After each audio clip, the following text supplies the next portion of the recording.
Now, Steve King is racist. I think we've already established that already, but nonetheless, he continues to show how racist he is by retweeting a British neo-Nazi. Now, this tweet in question referenced an anti-immigrant article from a political activist named Mark Collett. It said basically, Europe is waking up. Will America in time? So, yeah, basically he's saying, well, the immigrants are coming. So will America wake up before we're overrun? That's essentially what he's saying. Now, let me give you some information about who Mark Collett is first. Now, he happens to be one of Britain's most high-profile white supremacists. Big surprise.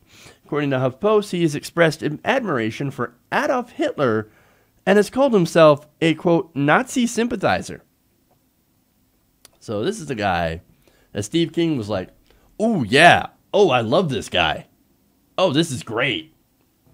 I better retweet that to my racist followers. Now, again, somebody who loves Hitler and loves the Nazis. These are the kinds of prominent, people on the right that are turning up in America and in Europe. A disaster. Now, Nick Ryan, I got a quote here from him. He's the director of communications at the British-based anti-racism advocacy group, Hope, Not Hate. Well, that sounds good, right? Now, he says, no mainstream politician in their right mind should be retweeting Mark Collett. He's a neo-Nazi who used to be the youth leader of the thuggish far-right British National Party here in the UK, which has ties to Holocaust denial, rampant anti-Semitism, helped spawn one of Europe's most infamous neo-Nazi gangs, Combat 18, and which once included among its number David Copeland, a bomber who targeted London's minority communities with a series of nail bombs in 1999. Those nail bombs, of course, killed 3 people, including a pregnant woman, and wounded scores of others. That's who this guy is. Mark Collett, right? And Steve King's like, oh, I like that guy. Yeah, he's got a great outlook on life and minorities, man. Got to retweet that. More information about Collett. He was also the subject of a 2002 Channel 4 documentary in the UK called Young, Nazi, and Proud, in which he said that AIDS is a friendly disease because blacks, drug users, and gays have it.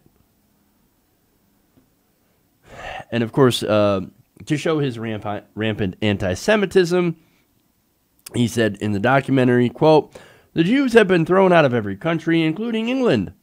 Let's face it, when it happens that many times, it's not just persecution. There's no smoke without fire. Oh no, it's the Jews' fault.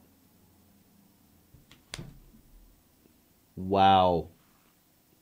Not only that, but he's, of course, part of the blog Angry White Men, which is interesting. Collett has been a frequent guest on white nationalist or alt-right podcasts just last month. He co-hosted an episode of This Week on the alt-right. The episode's special guest was American white supremacist and former KKK leader David Duke, whom Collett praised. So, yeah, look, the shit often floats to the top, right? Well, in this case, that's what we have. Shit. And here's one of our politicians.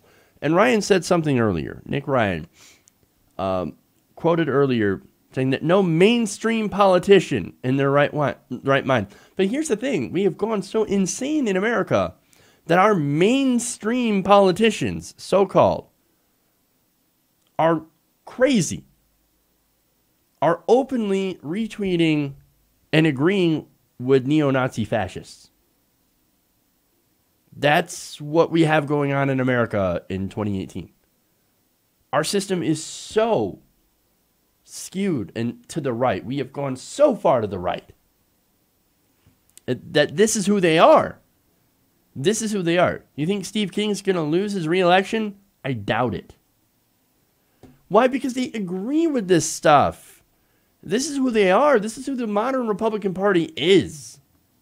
They're nationalists and they are racist.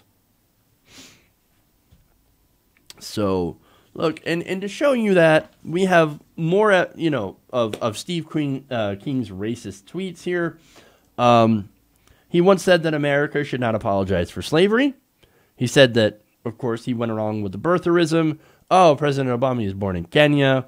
And also said this famous line, for every undocumented immigrant who's a valedictorian, there's another 100 out there who weigh 130 pounds, and they've got calves the size of cantaloupes because they're hauling 75 pounds of marijuana across the desert. Believe me, there's a lot of people who would love to run into those people.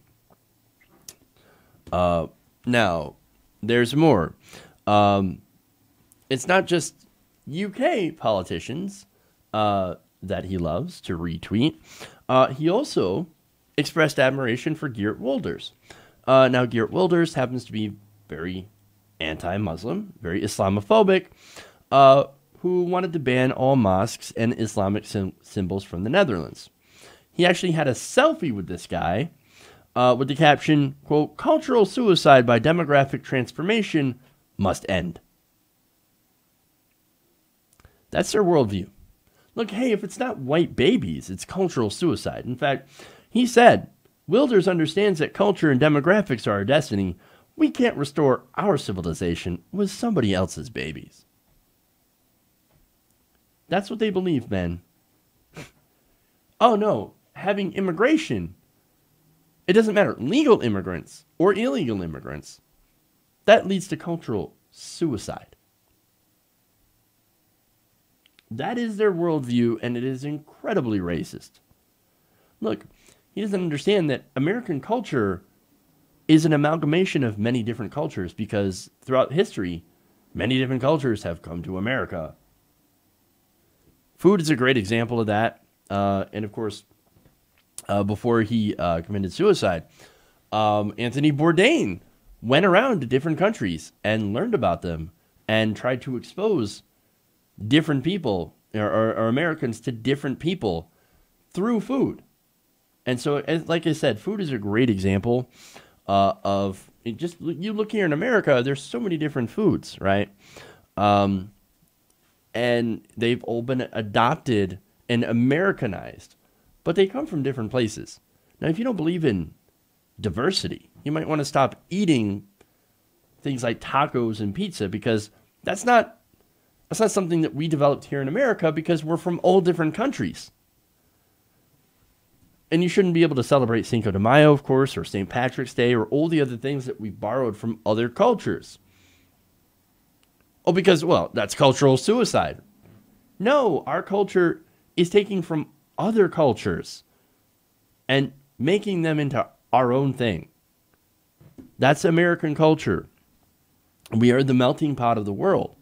And people like Steve King and Mark Collett, they don't understand that. They hate that. They hate diversity. They hate people who are different because they're racists and they're white supremacists.